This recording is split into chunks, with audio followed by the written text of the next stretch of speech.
Human Torch and the Thing dropped with Season 1.5 and they were everywhere. The Torch Storm team up had everyone thinking it would break the game after people saw it kill through Luna Snow's ult. The Thing's strong CC abilities, crazy survivability, and anti-dive properties proved super powerful, and naturally everyone just wanted to try out the new characters. But after the community spent some time with them, the Thing stuck around while Torch was dismissed by most players in terms of competitive viability. Torch's main attack felt clunky and was basically useless at any meaningful range, and his dive ability left him completely vulnerable. But he had potential. There were the makings of an extremely strong character here. His area denial was unmatched. His Pyro Prison would deal immense damage to anyone caught in it, and his flame fields were super spammable. His Plasma Body ability let him bob and weave around terrain, dodging abilities and attacks while also moving quickly and unpredictably in open areas. Despite his clunky main attack, if you did land it, it would wipe enemies off the screen like a bug on your windshield. And even though his dive was risky, it was still an impactful offensive tool and a great movement ability. But for now, Human Torch stayed ranked as the second worst duelist in the game. Don't worry, Widow,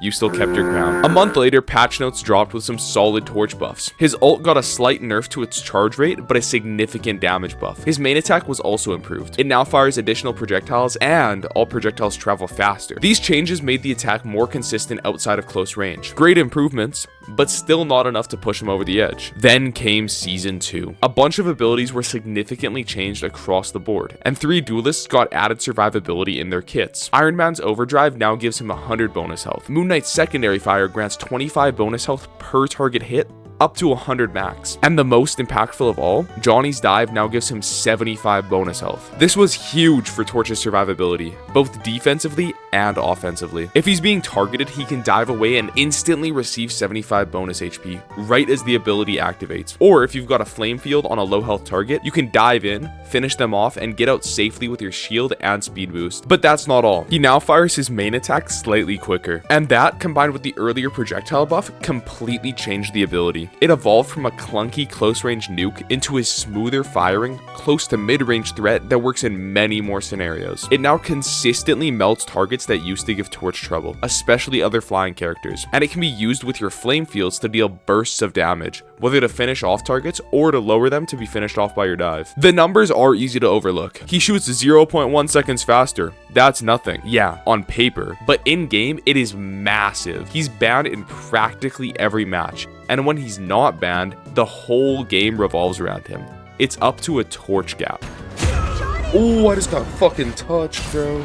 Obviously, this comes down to the skill of the Johnny player, but the rest of the team can absolutely enable their Torch, even if he's playing poorly. If you're on a team with Johnny, Invisible Woman is the best pick by far. Not only does she give him a free-to-use shield generator for when he's low on health, but also she can spam her barrier on him constantly, providing cover and easy healing. And other healers are important to consider too. Rocket, Cloak and Dagger, and Luna Snow are all fantastic second supports. Their healing is high and easy to apply to flying targets. Those 4 are probably the best in the game right now in general too. I wonder why.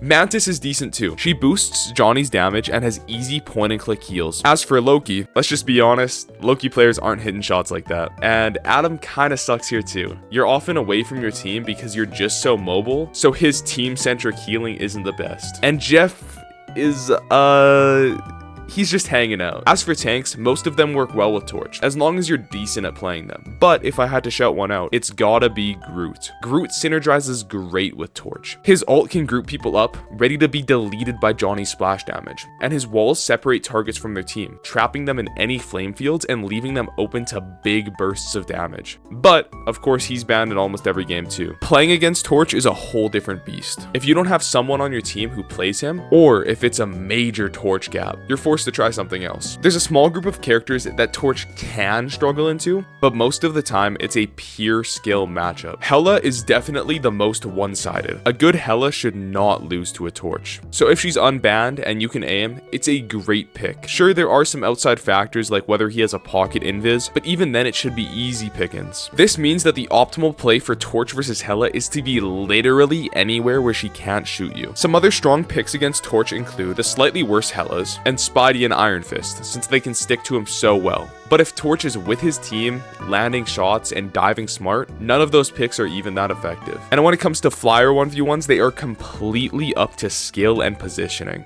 and Bruce can give him a rough time if Torch hovers too low. But nonetheless, because of his area denial, high close range damage, super fast and free movement, as well as the ability to fly as high as he wants, until he hits the skybox at least, Torch has no true hard counters. If you're playing well, hitting your shots, ducking behind cover, using your abilities effectively, and adapting to your counters, then Torch is easily one of, if not the best hero in the game right now. Until he gets gutted in like 2 days. And remember, if you disagree with me, I'm Lord Torch. My opinion is right and yours is wrong. Subscribe for a puppy, or if you like the video. Thanks for watching to the end of the video. Any support you give is incredibly appreciated. I worked pretty hard on this video, and I plan to make a ton more in the future. I'm also happy to have a discussion in the comments, and make sure to share any constructive feedback you might have. Peace.